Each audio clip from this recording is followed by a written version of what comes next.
Certaines plantes de nos jardins ou de nos intérieurs sont toxiques pour nos chiens et chats. Ne les laissez pas mâchouiller les feuilles de Dieffenbachia, cyclamen, philodendron ou kalanchoé, car elles peuvent causer des irritations dans la gueule de votre animal. L'azalée, le ficus ou le rhododendron peuvent conduire à des troubles digestifs, voire un coma lors de fortes ingestions. Et chez nos chats, ce sont les tiges, les fleurs et les feuilles de lys qui ont une forte toxicité rénale.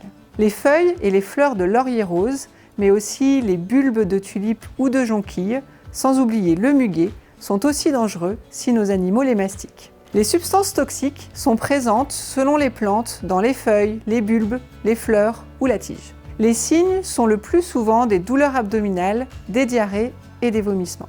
Mais dans le cas où votre animal ingère une grosse quantité de plantes très toxiques comme l'azalée ou le rhododendron, l'intoxication peut se traduire par des troubles digestifs ou nerveux. Le laurier rose et le cyclamen peuvent même engendrer des troubles cardiaques.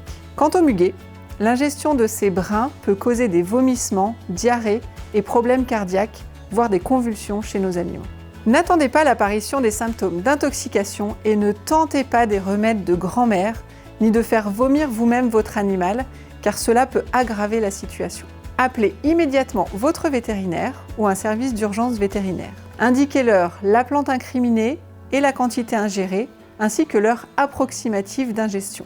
Si vous le voyez mâchouiller des feuilles d'une plante verte ou mâchouiller un bulbe de fleurs, retirez-lui de la gueule sans tarder et contactez votre vétérinaire. N'hésitez pas à prendre une photo de votre plante pour la montrer au vétérinaire. Le vétérinaire pourra être amené à lui administrer en urgence du charbon végétal, qui est un adsorbant naturel de certaines substances toxiques pour nos chiens et chats, et envisager un traitement symptomatique.